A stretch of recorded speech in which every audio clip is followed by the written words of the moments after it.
Looking forward to it. Yeah, so I appreciate that. Maybe to introduce a couple people here. Why don't we introduce people from our staff? Lee, would you like to introduce yourself to everyone? I'm Lee James, and I live in Cuba and work in the Olean District Office, and always pleased to help out if there's any constituent services that need to be assisted with. Right down the road.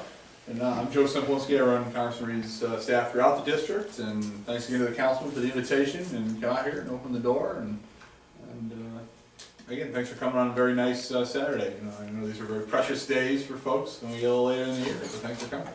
Perfect. Well, and we will introduce, though she doesn't work for us, we have Sheila here from the State Democratic Party, following us around all day long, and does it on a regular basis. Now, Alyssa is the other one, and I'm sure we'll see her again. But this is all part of what we do here, I guess.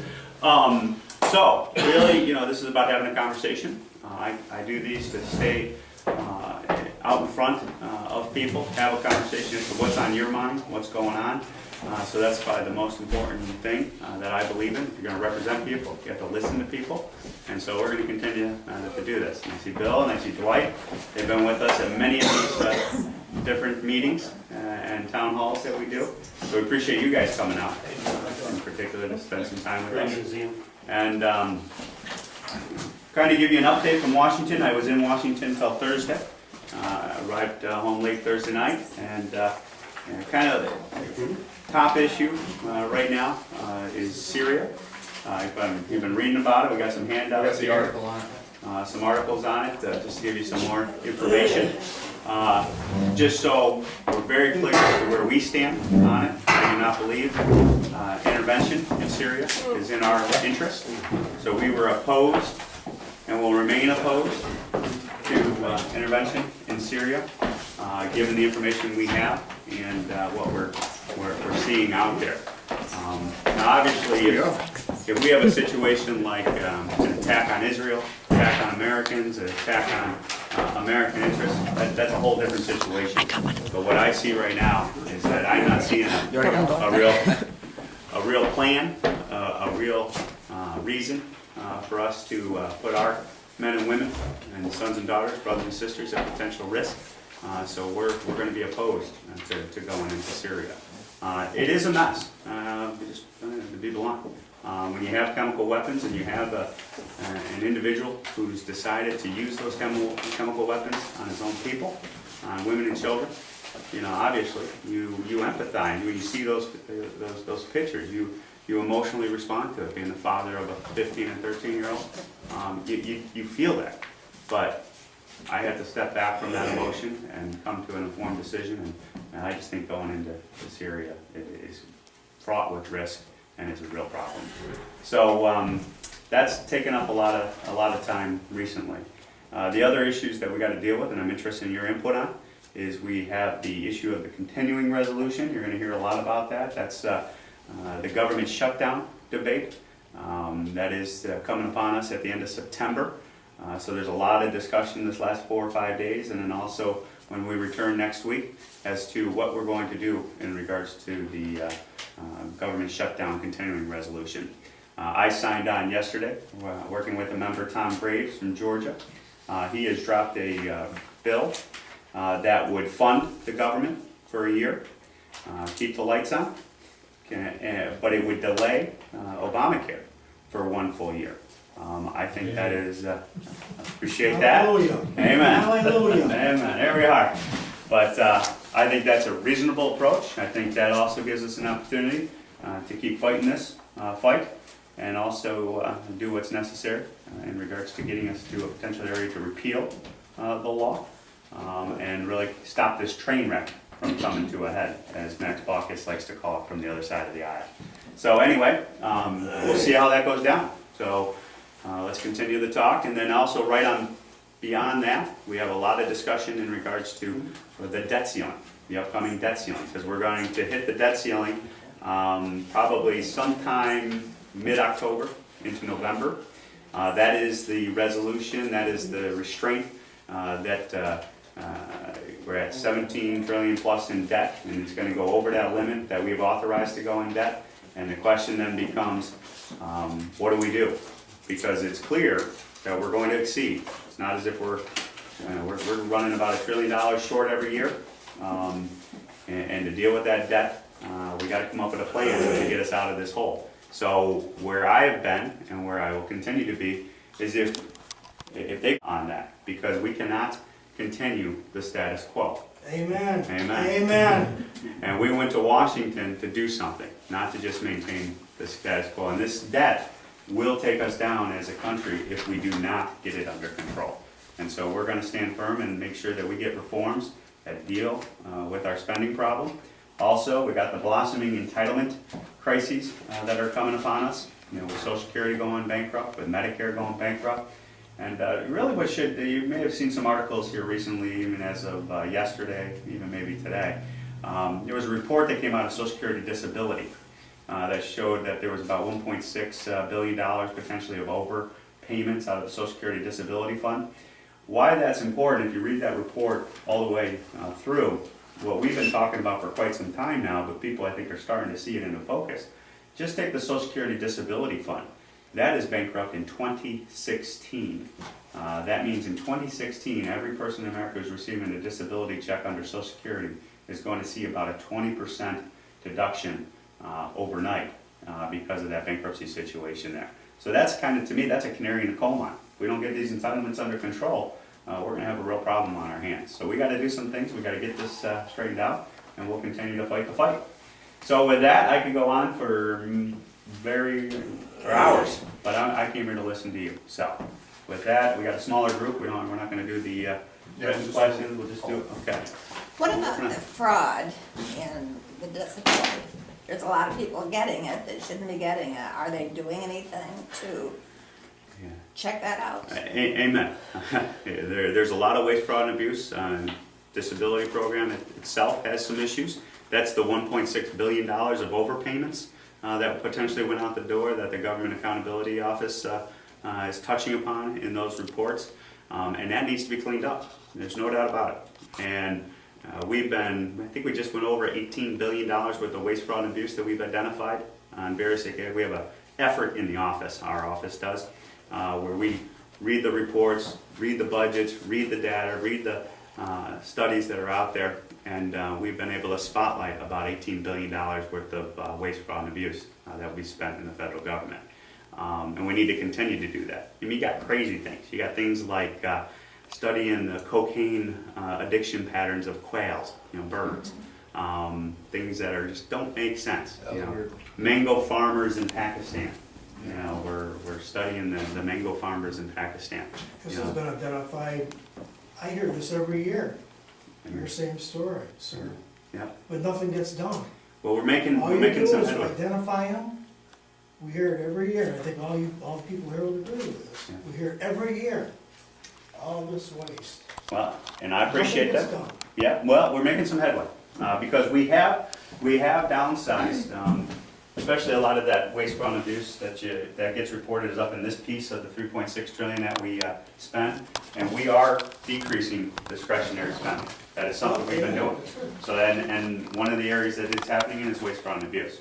And the way you stop that, in my opinion, is by spotlighting it and putting a spotlight on it, because then they can't run. They can't defend it, and then it gets taken care of. That being said, one thing that I always caution people when we talk about this is there are folks that come in every day in front of you and say, we just got to get all the waste, fraud, and abuse, and that takes care of our problems. The problem is much bigger than that. So anybody who comes in and says, we're going to just clean up all the waste, fraud, and abuse, and then you're solved, and that's not true. That's just not true. It's a piece of the solution, but it is not the solution in and of itself. So just be aware of that. And we're going to continue on the fight as we speak. Go ahead. And did I answer your question? That's what we're doing about it. I know this is gonna be a limited time that we have here. I have 4 questions, and if you could answer those as quickly as you can, so the rest of these people can get their answers. I'm very concerned about our continuing loss of rights and freedoms in this country. And the elites in GC not being held accountable for their performance. In many cases, they're rewarded with bonuses and promotions. Just a few items here I'll go through real quick. Examples. I'm a veteran. I'm sure there's other veterans that are here as well. If a veteran turns in a claim, it takes from a year to 3 years to sometimes 5 years to get a claim resolved. But yet, the employees of the VA system get bonuses. It happened this year. Ludicrous. Totally not acceptable. Big bonuses. Benghazi. This has been going on for over a year. 4 heroes got killed. Not one hand raised to help any of the 4. One of the ladies that was Lois Lerner, right? No, that's IRS. Mm-hmm. That's another matter. This is another one, I'll get to that. No one's held accountable for this. We still don't know, I don't understand why. we still don't know who gave the order to stand down. IRS targeting conservative groups. Nothing's been done. This is Lois Lerner. We find out today that she lied. If my performance was as her performance has been, I would have been fired and I would now be behind bars. Yep. The same as the IRS debacle. Don't forget Fast and Furious. Well, I'm getting there. Sorry. The NSA, talking about our rights, our liberties. We find out that they are collecting all the data, emails, what have you, on all of us. Now today, we find out that they're not only doing that, they're collecting transactions of your debit cards and credit cards. If I did that for anybody in here, I would be the same place as that Miss Lerner should be, behind the bars, in prison. But yet our government is allowed to do this. I'm very concerned. Those are just a few of the items. I'd like you to respond. Have you been involved in any of this? Are you trying to do anything to rectify any of it? One other thing I forgot. I didn't have it wrote down, I wanted to mention it. I'm a hunter. I'm a protector of my home. You go down to any of the stores, try to buy ammunition. No ammunition for the weapons. Then we find out that our government is buying tons and tons and tons and tons of ammunition. Why? It sure looks like they're trying to keep, they can't take our weapons away. They've already tried that, the federal government has. That doesn't work. We'll get rid of the weapons without ammunition. I could go on and on and on and on. I could be here all day with this stuff. But I'm very concerned about our freedoms and the way our government is run. They're not held accountable, none of them. And the further up the ladder you go, the more clout you have. You do pretty much whatever you want to. Nothing ever happens to them. We don't seem to be getting anybody prosecuted.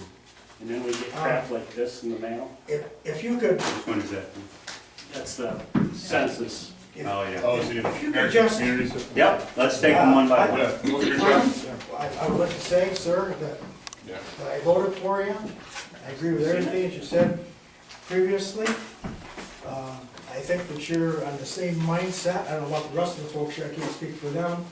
But the same mindset that I have with a lot of this stuff. There's a lot of concern. And I think that this place should be full when you come here. The school should be full. You shouldn't even be able to find a parking spot here. Everyone is frustrated, they've given up on our government. That's why the Congress's rating is about, what, 14 or 15%? It's atrocious, totally atrocious. Could I Now I'm add gonna to that? let you answer the questions so these other. Could I add to that before you answer? Sure, sure. In lieu of everything he said, it seems like when there's a vote in Washington, we'll get these statistics, what the Republicans want and so on. And then there's meetings, and then pretty soon they're doing what Obama wants. And I'd like to know what's going on there, that they're being swayed that way. Okay. So let's take it from the top. In other words, we're not being represented all the time because, Well, First one is VA claims. yeah, VA claims, yeah. Well, maybe on that, I remember there was an election, 2012. yeah, And Obama won, so we gotta deal with that. And that's how he won, that's a whole nother debate, a whole nother conversation. I was amazed that he did, to be perfectly honest with you. So there are a number of people, a majority of people, that are of a mindset that may disagree with us. So you gotta keep that in perspective as we go forward. So that's not saying we're giving up our principles, we're not giving up doing our job in Washington. We're gonna continue to do that job, but understand the backdrop upon which we are operating. To the VA issue, this is something we're well aware of. It's frustrating. People have earned those benefits. You know me, you know my father, 20 years in the Army, World War II, Korea. You know we have a dedicated staffer in the office. All he does is handle veterans claims. That's his only job. So if you have any problem in regards to any of the benefits or claims out there, know anybody who has a problem there, call us. I picked up the phone. We've all picked up the phone to help assist and get those benefits processed as quick as possible. And we've had some success there. I'll be perfectly honest with you. Constituent service in regards to that. When we pick up that phone, it's amazing how we can process and push these cases along. That doesn't make it right though as a macro. Takes care of that situation for each individual, but when you got a backlog of 3 to 5 years coming out of the VA, you got to ask the question, what is going on and how can we hold you accountable? And having the bonuses and everything else that go out, that's the wrong message to be sending the people of the VA who are processing it. So we have spotlighted that and expressed our discontent with that decision. But what you will hear, and this is what they'll hear on the other side, the typical DC response. We don't have enough money, we don't have enough resources, we need more money in order and more people to get this taken care of. I don't accept that. And especially on the backdrop when we're $17 trillion in a hole. What we need to do is make it a priority that people know that this is something that has to get taken care of. And we'll continue to do that. We did recognize, though we did on the money side, I did support, there was an infrastructure issue with the computers and the processing of the claims. There was a request for an additional $300 million that came through the appropriations process that we did support in order to get that computer infrastructure to the VA to process these claims quicker. So sometimes there is a need to give that infrastructure to the people. But that being what it is, that's not what they were looking for. That's not exactly what they were talking about in regards to additional people and money. But that infrastructure hopefully will help the situation as we go forward. But you know why they're doing it, that's the other question. And I've had speculation as to, one, they're trying to drag these out so that people go away.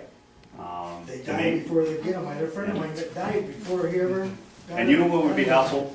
Is to send that case over to us, give us a call. Oh, he's So, dead. well, no, but his family's still around. His family's still around. And those are the stories that we can bring to the floor of the House and put out there in the record to say this is the shenanigans that we can't accept. And that's helpful. It really is helpful if people step up and stand up for those situations. So we'll continue to fight that fight. Okay. The next issue was Benghazi, I think is what you Yes, raised that's up. the next one. Benghazi, we are at the point, this is not going away. This is not a phony scandal. This is we have 4 Americans who were killed. We are at the point, in my opinion, we signed on to the request to get a select committee put together to get to the bottom of it and go to the next step. God bless you. And that, I think, is something that needs to be done, and I think that's coming together as we speak. Now, the reason why, now some people are saying, will tell me, why didn't you do that from day one?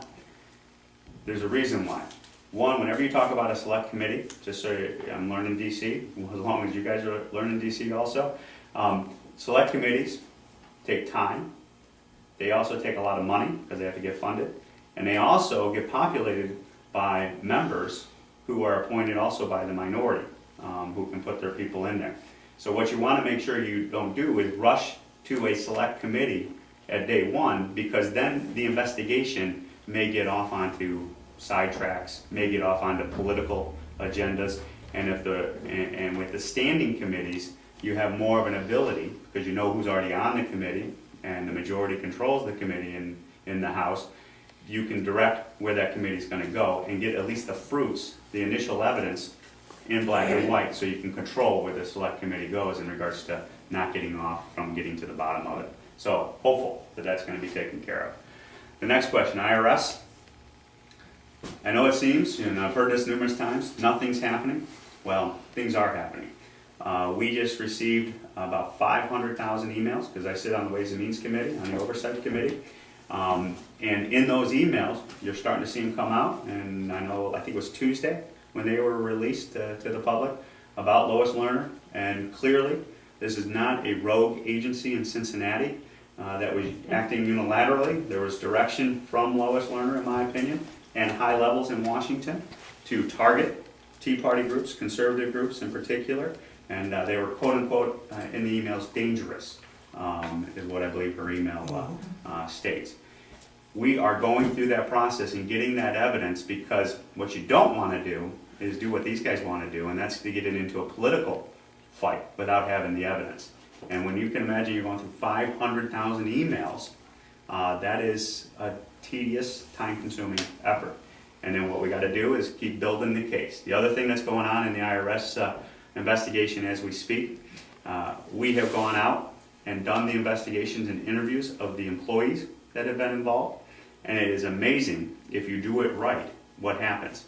Because you start here, and you start telling people, hey, this is, these guys up here are saying you're the one who did this. You're the one who's going to jail. You're the one who needs to pay the piper. It's amazing how these guys start saying, oh yeah, you really want to know what's going on? Let me tell you what's going on. So the case is being built like that. So I think there's over 50 interviews that have been conducted, and will continue to be conducted as we go forward, especially as we get the data from the emails and the communications. So stay tuned. Can you assure us, or can you assure me, that if this Lois Lerner has lied, which you have proof that she's lied, will she be held accountable? Or will this be another one of these deals where they take her and put her in the next office over? Will she be arrested? Will she end up going to prison? I'm not gonna say go to prison, but will she end up being tried because she's lied to Congress?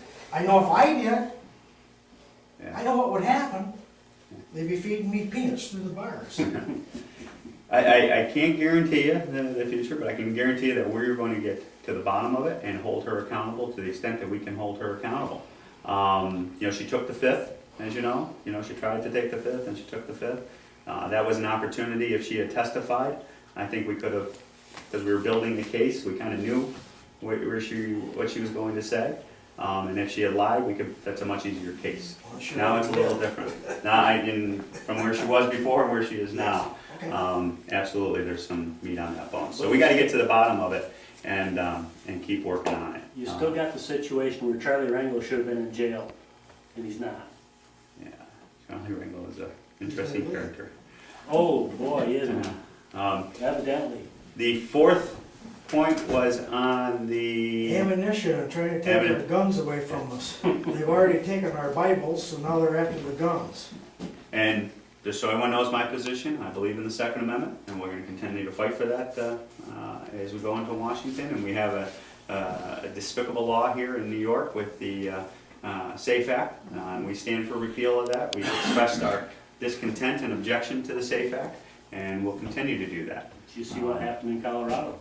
The recall, which is something that is it's going to send a message to a lot of folks, and that's where I think we have some ability to defend this strongly in Washington, because we got people who are standing firm, because they know the people are standing firm with them. When you see a recall effort like you see in Colorado, democracy in action, so. We'll continue to push on that. The ammunition is an interesting thing, and I'm trying to get to the bottom of that, and that's I'll have to get back to you. Because you are aware that this is happening. We're hearing reports of it, and we have done some initial research on it, And when we've asked the question as to why are the government contracts being purchased right now, what we've been responded to with is that these go in cycles because they buy them in mass quantities. This isn't anything unusual because it's a more cost-effective way to make these acquisitions. Buy them in huger, bigger lumps so that you're not. True. Historically, there's been some evidence of that. Where that has Congressman? occurred. I'm Yeah, 60, so- I'm 64 years old. Had guns all my life. Gentleman right here has. Never, ever in my life have I ever had problems buying ammunition. Yeah. Never in my life. I don't have much left, but I'll tell you something. What little bit I do have, I've got more than Walmart has on there. in That's the not house saying somewhere. much. Exactly. Yeah, amen. So there's something. So there's something more sir. going on, and There's that's what, something going on. and that's what I'm hearing, and that's what we're continuing to, we trust but verify. And then there's It's an old that adage, I deal believe in. about they don't wanna bring the World War II rifles back from South Korea, was it? Not They familiar wanna with that. re-import those? Not familiar with that. Yeah. Maybe we'll have to send some information over, because not familiar with Thank that. you very much for bearing with me, answering my questions. I very much appreciate it. I appreciate the time that you spent to come up here to speak with us as well. I appreciate it. Very much appreciate it. We'd like to see, I would like to see a little more of you. I know you're a busy man.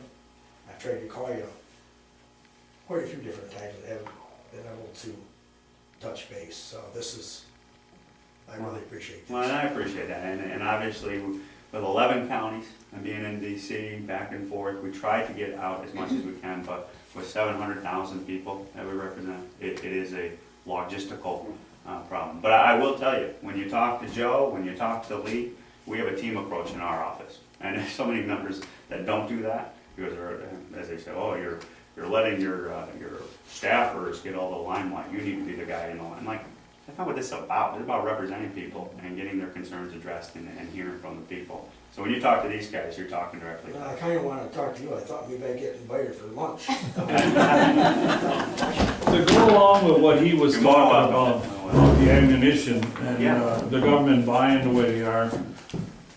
Now in Syria, they're saying that the CIA is taking all this ammunition. They're gonna give our ammunition to the Al-Qaeda and whoever else is over there.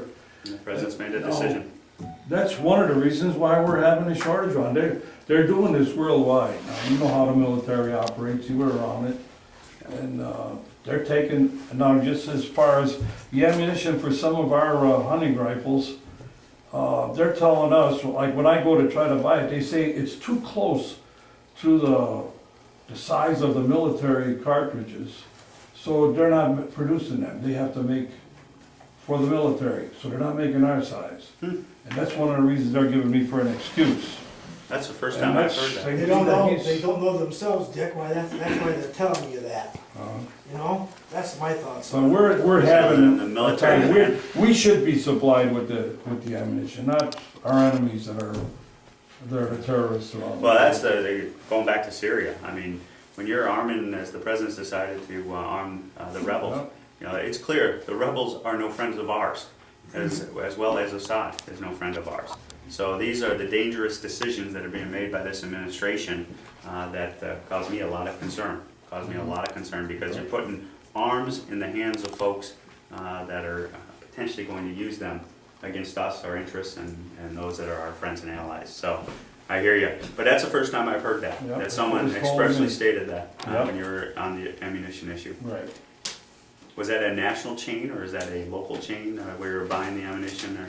Well, I'm buying it out of out of a gun store out in Springville, and this is their theory on why they can't get the ammunition for us. You can't buy it anywhere. Oh, I I know. was wondering if it was like Walmart or something like that. Nowhere. You Oh, can't buy it in Walmart. Pennsylvania. You can't get it Not anywhere. just New York Yeah. State.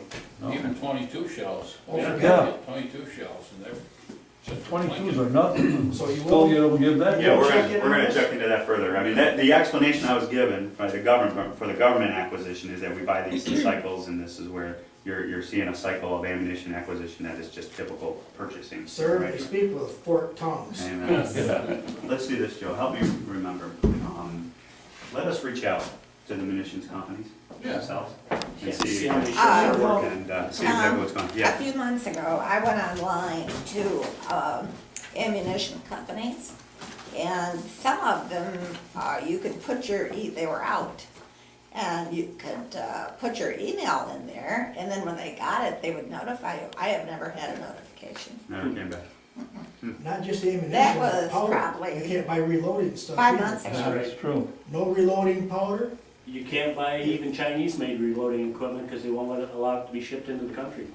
If I go down to the gunsmith down, or the Ron Smith down here, he used to have all the gunpowder he wanted. If he wanted to buy a ton of it, he could have a ton.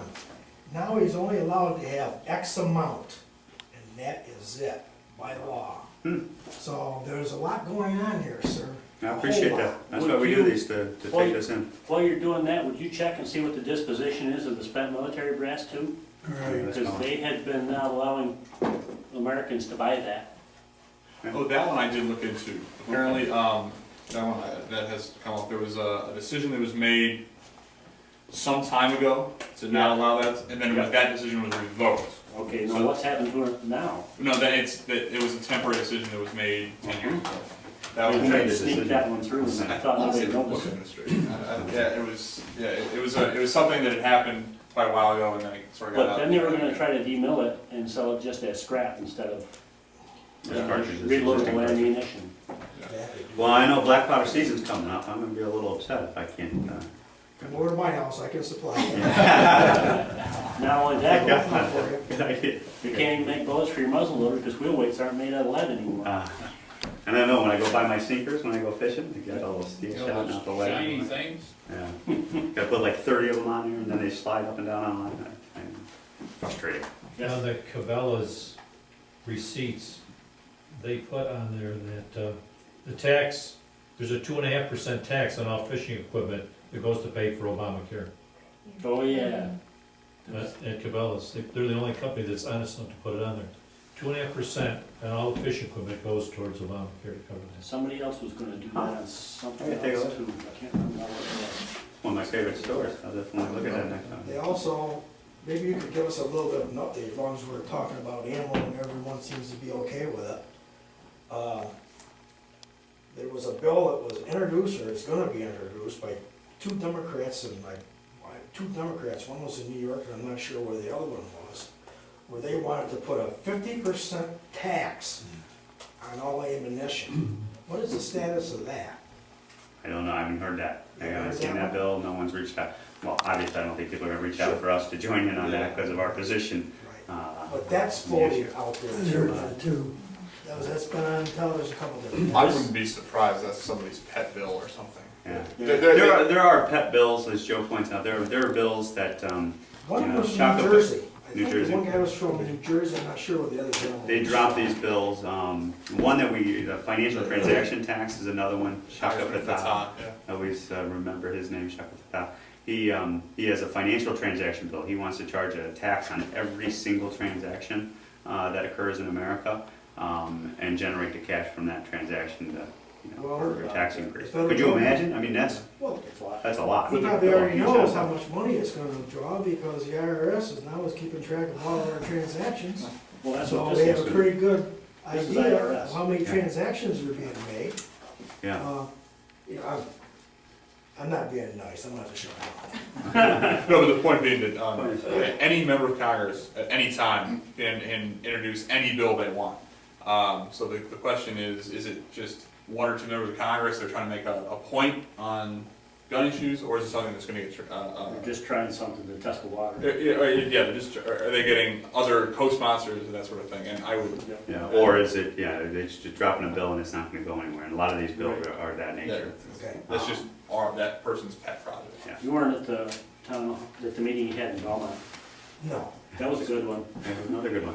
No, sir. We've had some good ones. On the issue of, I think you touched on NSA, and some, the surveillance, we're very concerned about this, and we are dealing with it right now. Marlon Stutzman and I, is another member from Indiana, and we're getting allies and lining up people as we deal with the intelligence reauthorization cycle that's coming up. Now remember how DC works. DC has bills that authorize activity, and then you have to appropriate the money to pay for that authorized behavior.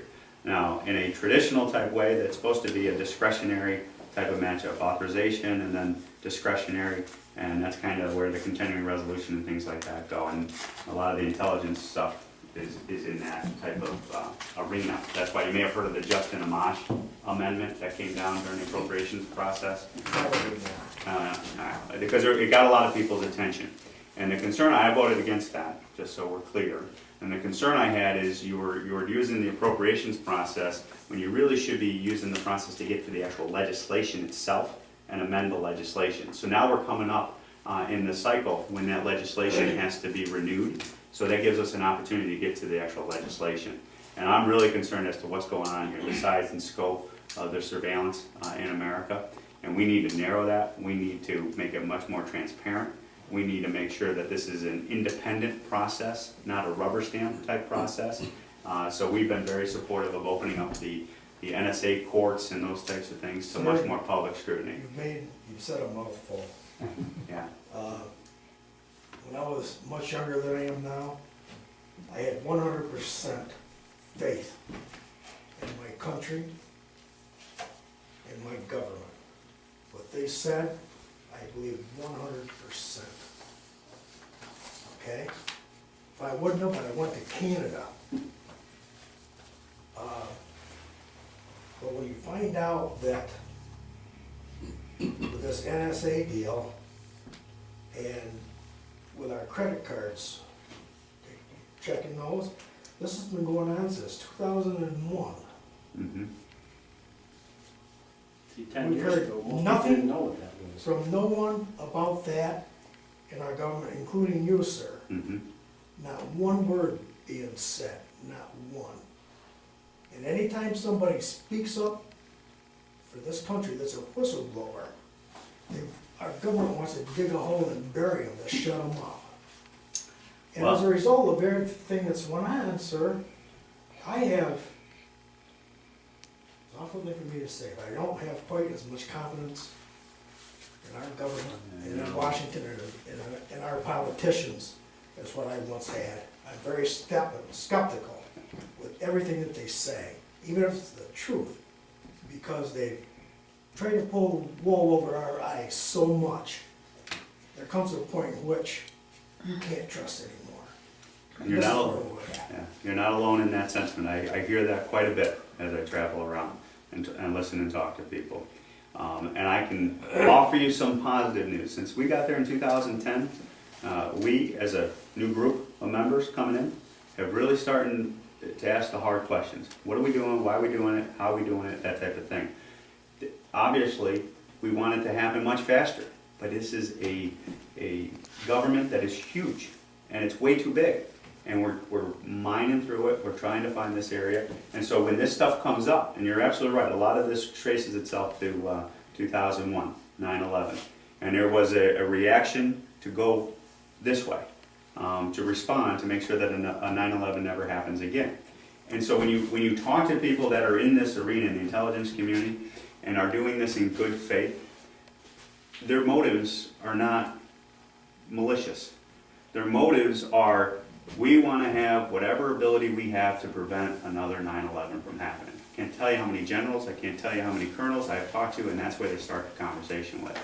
But at the same time you're doing that, you have to balance it with the nature of our country being a free society that has made us great for hundreds of years, and will continue to do so if we remain committed to it. And that's the balance that we have to go through. So like when we talk about the phone calls and the database that's coming from that, you know, just so we're all on the same page, you know, that wasn't a situation where they were collecting content of those calls, but it was that metadata, that communication from point A to point B that was collected and maintained. And why was that important? Just to kind of give you an insight as to why these people are potentially doing what they're doing. It's like your long distance bill on your phone. You remember when you, there's not many of those out there anymore, I guess, but you used to call from your home phone to a long distance number. You'd have the date, the time, who you were calling, where you were calling from. Well, what they were finding out is they would get an indication that there's a bad guy out there, John Doe. John Doe is a bad guy, wants to do American harm, he's gonna go and blow up a facility in New York City. They didn't have anywhere to go to see who John Doe was talking to and try to expand the network to find out who are the people that are accomplices, who are the people assisting, how can we prevent this from happening. And we saw it firsthand in one of the declassified bombings where this data came in from a practical point of view, was the Wall Street bombing that was averted. And what happened, you had a bad guy, who was going from Denver, was literally driving to New York City. And they knew he was going to New York City to do some bad things, they didn't know what. But they were able to go back and say, okay, we have this data of who he's talking to. And then when they went in to the person that was receiving the calls from the bad guy coming from Denver, they found the location in New York where the accomplice lived, knocked on the door, they found the explosives, and they were able to avert it. So I offer that story and that situation to give you a backdrop as to how we can have this conversation. Because there's a lot of people that are saying, we shouldn't have any type of intelligence gathering in America. There are people out there that are saying that. And we can't go there.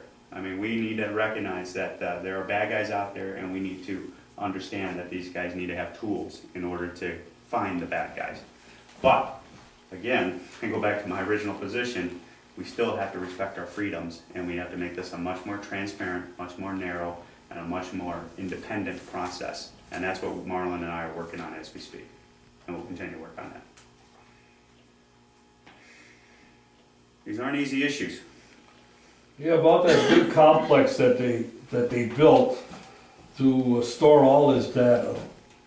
The data hub in Utah? Yeah. Is that the one? I mean, the money, it was brought out like it was a big surprise, we just found out about it, but Congress had to allocate that money for it. Now you're touching on something very intriguing as I go through the learning process. The continuing resolution that we're talking about, the government shutdown, now I said most of it's up in here. A lot of money in the federal government is on autopilot. It's coming out of the mandatory piece, this is mandatory spending, which means it doesn't get reviewed every year. It just kind of, once it's authorized, itself is appropriated, and what happens is it's automatically spent. There's no oversight, and that's where a lot of the shenanigans are going on. To talk about the Affordable Care Act, and a lot of people are talking about defunding it, or then we signed on to Tom Graves' bill. Just to give you a perspective on this, that money that is utilized under the CR to implement Obamacare is about 6% of the funding that Obamacare is set up to receive through the discretionary process. 94% of Obamacare implementation money comes out of mandatory spending. So what they did when they passed the law is they said, we're not going to have it subject to this annual review process. We're going to put it up into the structure, the institution of Washington on mandatory spending. That's why defunding is something that is a piece of the solution, but it's not the solution. That's why delaying the whole thing, and that's where Tom and I were pushing to, is to delay the whole thing so that you don't just nickel dime it on the 6% funding line. So you couldn't have stopped that operation because you didn't know about it, one, and because you couldn't pick it out by itself. Correct, because you have to mine the $3.6 trillion. Now our office, this group, and the group I came in with in 2010, we are now asking those hard questions. Where is the $3.6 trillion going? And that's when we're discovering, hey, what are you doing over here in Utah? Because you can find it, but $3.6 trillion is a lot. You just have to do the effort and do the time, and that's why we're doing it. And the other thing, Washington, D.C., as a new member, I went in and I said, look, I want to read. I want to know where we spend the money. So I go, give me the budget. So I got to put a request, and I tell the story quite a bit. They come back, and they got a piece of paper. I mean, it was no bigger than this. I mean, it was like, okay, here you go, Congressman. There's $3.6 trillion. And I'm like, no, I asked for the budget. I want to know where all the money's spent. They go, well, you asked for the budget. You didn't ask for the unified budget. You didn't ask for... And so there's this game that is played, and it's so frustrating, and we continue to fight the fight in regards to it. But, so that data hub's a real concern, and that's Diane Black, a good friend from Tennessee. She is doing a tremendous amount of work. If you want to get any details, I would refer you over to Diane Black's office. And she does a tremendous amount of work on this front. But 10 years ago, there weren't that many people that even knew what the NSA was. No, because they weren't asking the questions. Now we're asking the questions. And that's the slow change in the culture of DC that we're changing, which I think we're making some headway on. Again, I would wish it was much faster, but it's methodic and we're slowly getting there. We got a lot more work to go. Just like you said before, it's too big. It's too big. It's too big. And it continues to grow. And with Obamacare, it's the same thing. They're gonna hire not hundreds of people to implement Oh, this God, yes. and run it. It's gonna be thousands and thousands and thousands of people. And if I'm wrong, please correct me. But as I've understood, from what I've heard, that it's gonna take thousands of people, and we still don't even know what the regulations are. Didn't they And there's just, what, 27,000 regulations so far? didn't the and they haven't advertiser just even- hire they're not even 16,000 for done? that? We're working on it. But that's the size of numbers, so you're not, And they want the No, states no. to do most of the work with their exchanges. And most of the states aren't ready to do the exchanges. the federal government's not ready for the exchanges. That's why delaying this thing is, even people on the other side, they go, you have to, I'm like, you can't go forward with this. This is not going to work. So there's a lot of people that, we'll see how this unfolds. But I think this is a good path to be on. What's the good, I didn't mean to interrupt. No, that's okay. What's the good news you had about manufacturing? That was in your Yes, newsletter. yes, the good news on manufacturing is, I will tell you, we are sitting on the rebirth of United States manufacturing. I co-chair the U.S. Manufacturing Caucus down in Washington. It's a caucus made up of members that are focusing on U.S. manufacturing. I chair it with Tim Ryan, who is a Democrat from Ohio, so we're working in a bipartisan way. I believe in that, and we'll continue to do that. And what has happened, there are about three main reasons why U.S. manufacturing is positioned to come back. One, this natural gas revolution that's occurring across the country is real, and that is huge, and we've been supportive of it, doing it safely, doing it responsibly, and will continue to be a supporter of it. Because what does that natural gas represent? One, it provides an energy source, because you need a lot of energy to melt steel, cut steel, make glass, all those things that we're talking about, building it here, selling it there. And it provides that energy source to do it, and it provides it in a relatively player. Did the program, and it was a skills training program. And those kids, there's 3 classes I think it's gone through there. Every single one of them was guaranteed a job at 100% placement. And they partnered up with a community college, and there you go. You got 45 kids that now have a job and have a great skill that they'll have for their entire life.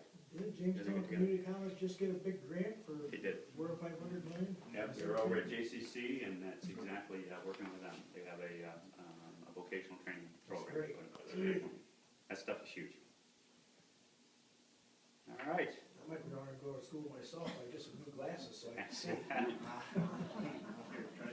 Sounds good. What's with the, in all my life I watched, and always the Speaker of the House had clout, just same as the President had. There was always that fighting. How come we have a Speaker right now that we don't even see nothing of him? He needs to take tip of lessons. I will bring that back to the Speaker and express that to him. The Speaker, I have a lot of respect for him. I'll be honest with you, I have a lot of respect for him. He had a good background, it was always there. We have a common bond too, just to share. He's 1 of 12. I'm the youngest of 12. He's the second oldest of 12. So we've had a lot of conversations about that type of growing up in that type of family. And I'll be the first one to tell you, and I'll be the first one to tell him. He doesn't want to be the front and center. He's not the guy who's looking to be in front of the camera. His ego is very, I think like being part of 12, that's how we're taught. You're just kind of like this. So I think that's part of the problem. It's an inherent personality trait that he has. He just doesn't want to be that loud voice that's always trying to clamor for the TV like some of these other guys have been. And that is sometimes a problem, because you need that charismatic, you need that voice to go out there to counter these other voices. And I think he recognizes that, and we try to encourage him as much as possible. As you've got to get out there, you're the guy. And so I think he does it when he's there, when he's doing that. He's really a sincere guy. I mean, they pick on him for crying and all that stuff all the time. But I'll tell you, those are sincere feelings. I mean, he's genuine. And we'll continue to push him where we need to push him. And maybe we need some other folks stepping up. And there's some other guys that are potentially going to do that. But I appreciate that, and I'll bring that back to him. He's not a good point man yet. What's that? He's not a good point man yet.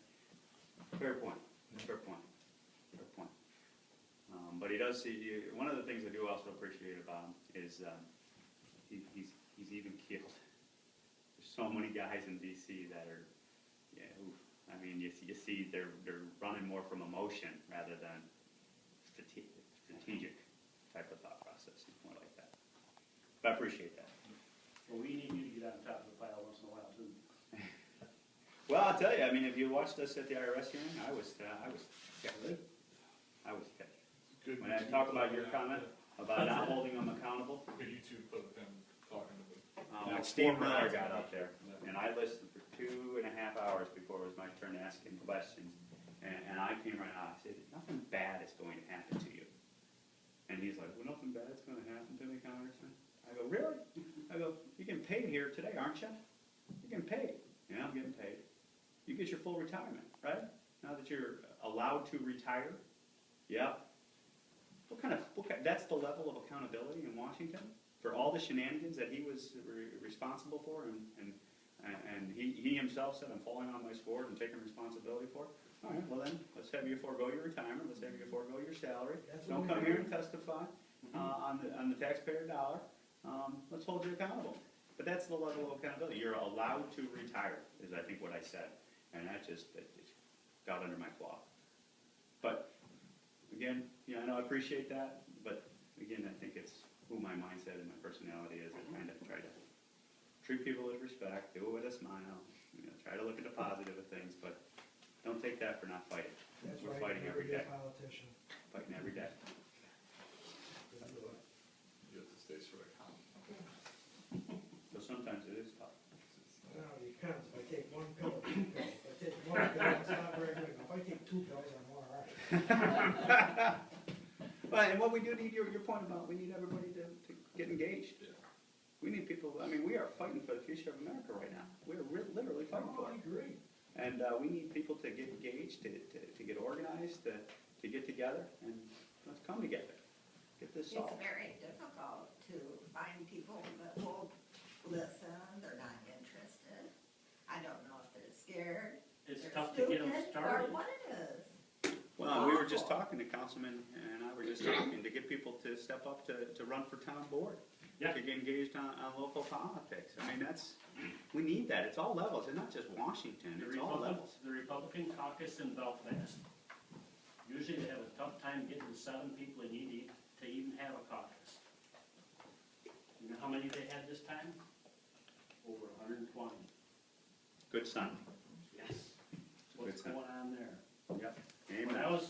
Just before the last election, for 2 months, I was standing out there handing out the America versus Obama signs.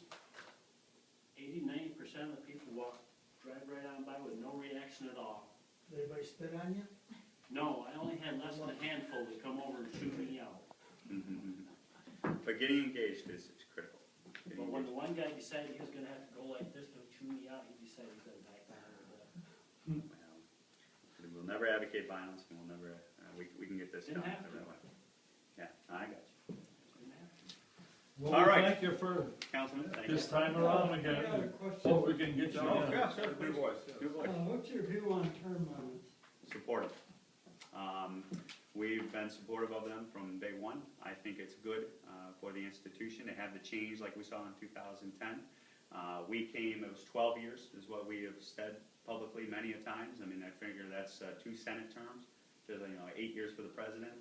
When I come up, we can continue to have the conversation, what number and that type of thing. Right. But I do believe in turning Washington over. Now, other people have different views, and I won't throw Joe under the bus, but Joe may have a different opinion on this. The point's well taken. You have term limits every 2 years, right? Joe doesn't have to campaign every 2 years. Yeah. But there are districts in America where, I mean, you literally just have to breathe and you'll get elected. You got to turn that over, and then all of a sudden the members are no longer the ones who are running the show. It's the staff and it's the whole organization and the institution and the kingdom that has become ingrained into the operation, and that's not good. It's like the fourth branch of government, the shadow government, the agency government. You know, once that thing's blossoming and growing, and it goes underground, it's not subject to as much sunlight as an elected official. I would hope that more elected officials do what we do: get out there, stand in front of people, have the conversation, and I believe in that. That's Stand why for when the bureaucrats don't do it. the 10 months before you became, or before you got your election, they kept Eric Ness's staff in his office. Oh, do I- He wasn't during there. the interim, yeah. Yeah, Yeah. in the interim, Yeah. but his staff was still there. So, Well, how old was Strong Thurman when he finally quit or died? In his 90s? He's over 100. Over 100 years 100. old? I Yeah. mean, oh, come on, give me a break. I agree. He probably couldn't even have told you what month of the year it was, Absolutely right. you know? Yeah. So I totally agree, I think there should be term limits as well. Just making a, On that same note, what do you think about Congress having a pass on Obamacare? I believe we should be treated just like everyone else. It's good for the goose, it's good for the gander. And that's why I am glad just to report back to you that we're going into the Obamacare exchanges as members of Congress. So that's a good change, that we're making sure that occurs. And we'll continue to fight any type of special treatment for members of Congress. That's something, I wasn't there when these things were written under the Affordable Care Act, but I'll tell you going forward, all the legislation we've been involved with, what's good for us, good for everyone else. And Haven't what's you good guys for already you, done that good for me. on other things, though? Which ones? Other things that Congress was exempt from since 2010? Not that I'm aware of. Give me an example. What was it?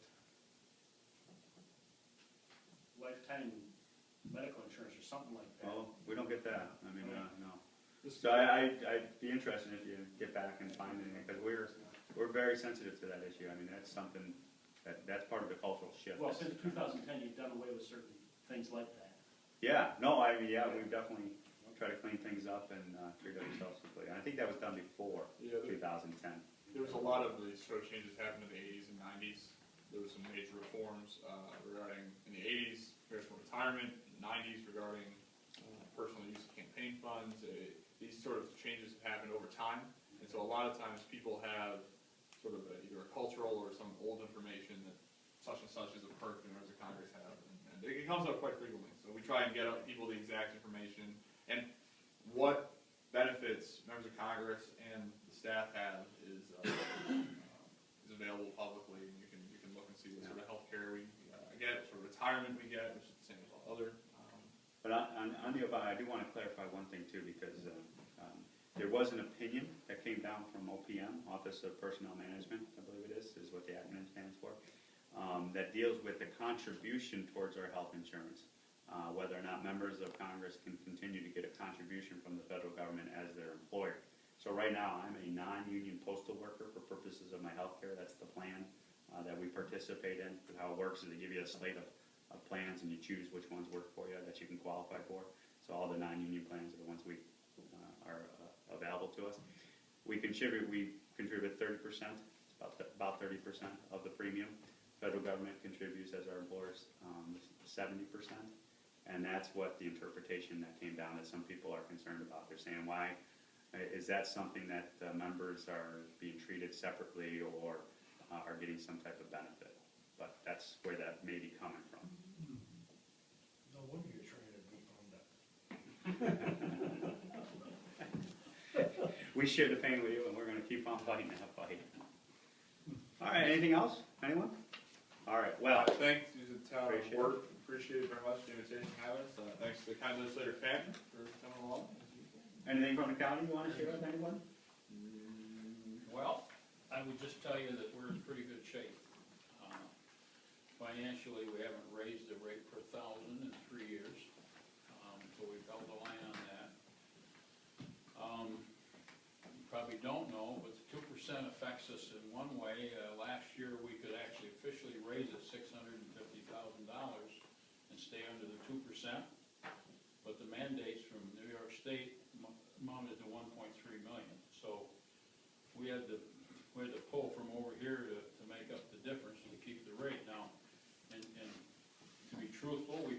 some assessed valuation which helps us. Okay, when towns reval, we get could be 1.5%, 2%, sometimes very, very few times it's more than that, but, with the revals, we've gained some there, but we're still limited with what we can actually levy, so, as a tax. So financially, when I went down there, just about 8 years ago right now, we're $3.8 million in the hole. The good news is, some of the stuff that we've done, we are, I'm gonna give you a number, and it's a low number, it's $17 million in the fund. Part of that is, we're looking out ahead, the landfill is gonna be closed in 2 years, pretty much. We gotta cap that, that's about $3.5 million in today's number, I don't know what it'll be in a couple. We really won't have to cap it for about 4 years out, we have to let it settle, but, we're taking in enough prisoners so that we haven't had the bond payment on the jail. It's being paid for by the feds and ICE, pretty much, we haven't had to pull that payment out of general fund. The courthouse is done because of our A+ rating, which we didn't have 8 years ago, we have now. On the courthouse, we saved $800,000 in interest because of the A+ rating that we've got. So what you see in the papers is the bad news from three individuals. I can tell you that all 15 of us that are there now pay taxes, and some of us pay a lot of taxes. We're trying not to make decisions that are going to affect what we pay as well as what you pay. So where we can save $1, we try to. Now, there's certain things that we do that aren't mandated. Office of the Aging, Cornell Cooperative, there's things that we could, if we absolutely had to, probably do something with, but I can't imagine doing anything with Office of the Aging. I mean, these people that we support and through that program have paid taxes their whole life. Yeah, don't do that, I'm getting old. Yeah, well, I'll be 70 in January, so I'm. Well, yeah, you too, Yeah. those Meals on Wheels. That's right. Well, my dad gets them right now. He's 93, so, the good news is, I'm telling you, we're in a lot better shape than the federal government is. We're in a lot better shape than a lot of counties around us are. And it hasn't been because we've squandered money like you'll see. I'll give you another number. Our bridge efficiency rating is about 16%. Actually, it's less than that now. It's around 15%, which means that it could be a deficiency, could be a couple bolts out of a guardrail or something when they check it. But New York State's deficiency on their bridge is 35.7%. So, you know, when people say, well, you know, we'd like to do a lot more as far as, and we have been doing a lot more we've done 3 town bridges typically the last few years versus in the 2 counties, but we've actually had to pull some because of that 2% cap. We've had to say, hey, wait a minute, we can do 2 and 2. But our bridges are in pretty good shape compared to the rest of the state. So What's your percentage? it's just about 15% right now as far as deficiency. And like I say, deficiency could be as bad as a hole in a support beam, or it could be 2 bolts out of the guide rail. So I would just say we're in pretty good shape. A lot better shape than 8 years ago. So there are some things probably we still need to do. We've done some things like what you're talking about there. They don't get retirement, they don't get hospitalization after they retire. New people. That's what I heard. Yeah, so Is that new what this people don't buyout get it. was? You bought early retirement or something, and then there's no people that are hired, they don't get all those benefits? No, they don't, well, they still get insurance, but they Yeah. have to pay more now, they have to contribute, that was something that wasn't happening. The other thing, retirees, the past retirees, now new ones aren't affected by this, because if you retire, you know, they didn't have to get on Medicare at 65, so we had a couple hundred retirees out there that were still using our insurance, instead of getting on Medicare. So we've changed that. We've also looked at, and we've got some people, it's hard to make people feel confident that you're giving them a program that's as good or better. But anyway, we've convinced a number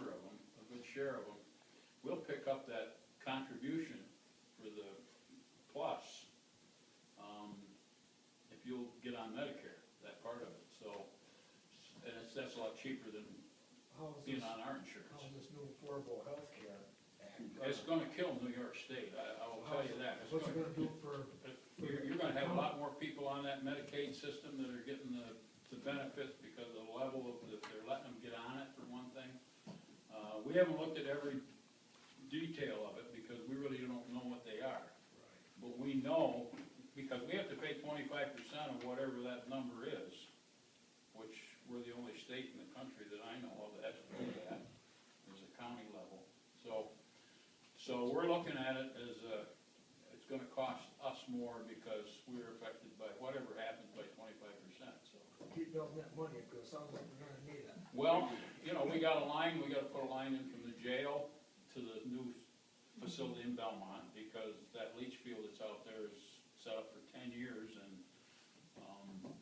you know, you never know. So, I mean, if something happened to us, so that's another thing that we're working on right now, is getting that looked at, and probably next year we'll get it engineered. I mean, we don't wanna jump the gun too quick, but you still have to budget for all that stuff, so. So, as far as I'm concerned, it's positive news for Allegheny County. We just have come a long way. Perfect. Great working relationship. Keep the pheasant program, love that pheasant program. Oh, yeah. Yeah, well, hey, it gives the prisoners something to do. They have 6,000 pounds of produce they produced in that garden Good. this year, so. Well, thank you all for coming out. Thank you for everything. Thank you. Appreciate it. Take care now. All right, sir.